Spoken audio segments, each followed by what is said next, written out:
chance to reflect and watch film, what was the issue with the offensive line play on Saturday? After watching film, there was just again, I'll reiterate what I said on Saturday. It was just it was a level of execution. We got a lot of talented guys on our team. It's just when you have a game like against Penn State, and again, a lot of credit goes to Penn State. You just didn't execute as highly, and that's where you come away with something like this. Did they do anything? I mean, they obviously had a week off. Did they do anything that surprised you? No. To be honest with you, no. There wasn't anything. There wasn't a new wrinkle or something we've never seen before.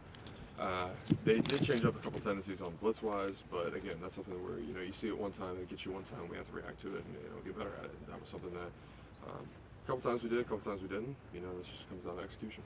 Billy, what will be your message to maybe some of these younger guys? I think everybody has to lose a game at some point in their career. This will be the first time a lot of them have responded. I mean, you went through it before. Now, what will you tell them about handling that? Well, the crazy thing is we only lost 5 games in 5 years. I mean, as we sit here and the world is ending, and the sun came up, and it's incredible. It's just like wow. We're very blessed to be at a university such as Ohio State, where we only you only lose 5 games in 5 years. Let's take advantage of that. I mean, that's incredible, especially with all the history. As you sit here and you look around the building, Woody Hayes, Paul Brown, all these people here, and we're worried like the world is over. The sky is falling. So as we've been here before. This is something that this isn't a occurrence that happens often. But we grow from this, we get tighter together, and we focus in on us, and we don't worry about everybody else and the fans and this and the other. Because everybody's a couch coach, everybody thinks they have the whistle, but we need to focus in on who we are, the guys in that room, and that's what matters most. Yeah, that's part of what I mean. Is like it's so rare. I mean, now this is the first time that a lot of these guys will have to do it. I mean, do you remember when it happened to you the first time, and what that felt like, and what you wanted to do the next week? Well, it was kind of shocking, to be honest with you, and to be a part of it and actually be playing in it, it's alarming. You're just like, wow, I wish I would have done this, or I wish I would have done that. But again, the next week you got to get hungry, got to get after it. I mean, because again, Northwestern's going to come in here. They're great. They're very, very good opponent. They're very athletic. And, it's something you can't take for granted at all. Did you guys spend more or less time with the film of the Penn State game than you usually would on a Sunday? No, just usual stuff. I mean, Okay. it is. You have to. You didn't try to move on either quickly or spend more time with it because of the mistakes? You got to assess the problems, and those problems. It wasn't like there was a huge. We completely didn't understand how to do this or do that, or we didn't catch the ball here or block this or that. It was more or less a situation where you need to understand what you did, address those issues, and get back and get after it in Sunday's practice. Billy, you were once a first-year starting guy. Were there moments when you felt overwhelmed on occasion? I mean, when teams would throw kitchen sinks at you, things like that. I mean, how did you cope with that, and what would be your advice for like Isaiah and Jamarco, for example, in these moments? Well, take a deep breath first and foremost, because again, as a 20-year-old, I was a sophomore playing in 2014 at Penn State, and it's 107,000 strong, and it's white out and it's screaming, and you've never played before and something like that before ever. So just take a deep breath and focus in on what you do, because again, you can't tell, hey, you need to be quiet. Like that doesn't happen. You just need to focus in on what you can do, what you control, and make sure that we are cohesive as an offensive line, and that's what really matters.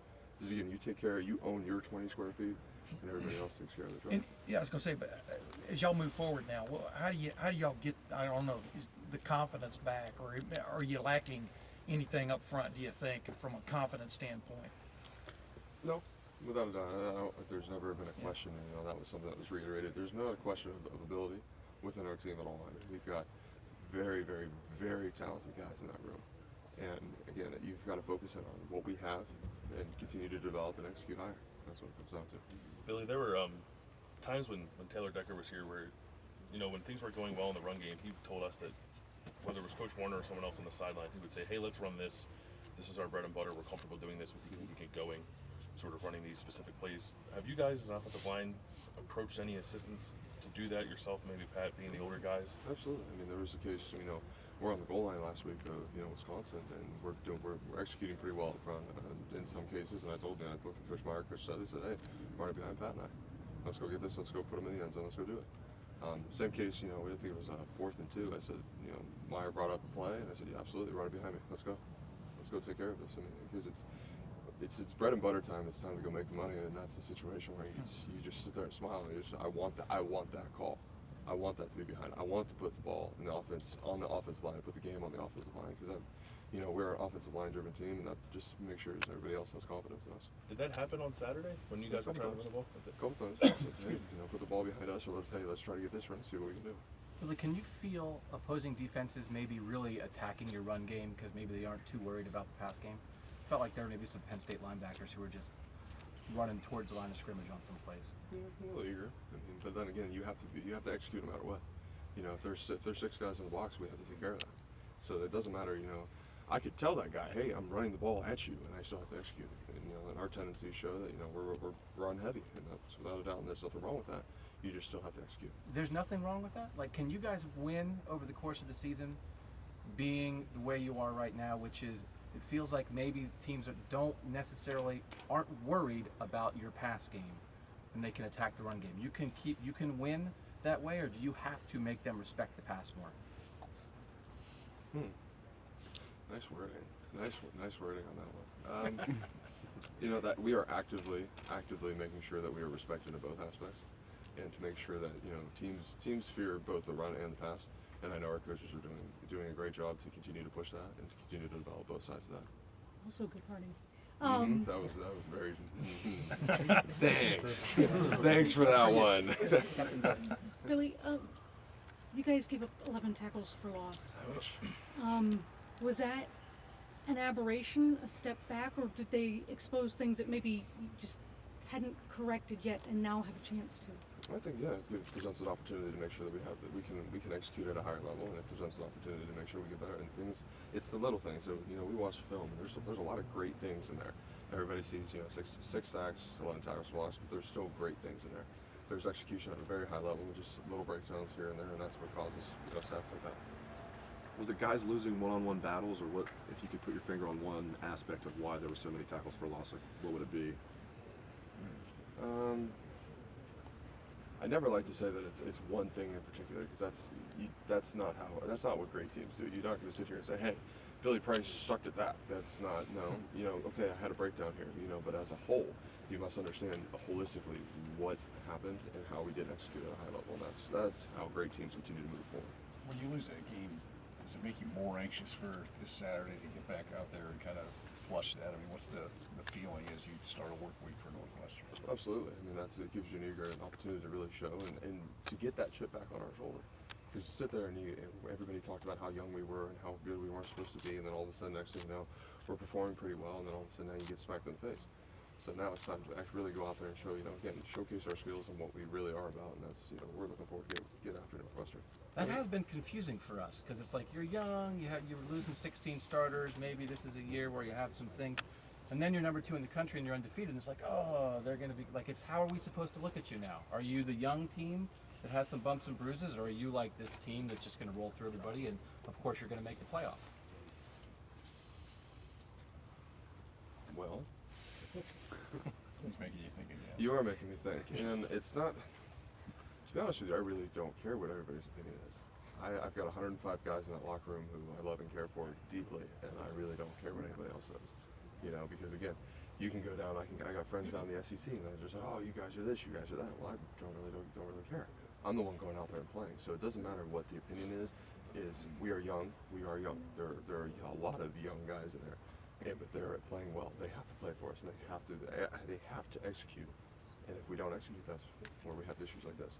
So again, if it matters of a matter of opinion, let the birds talk. I'm okay with it.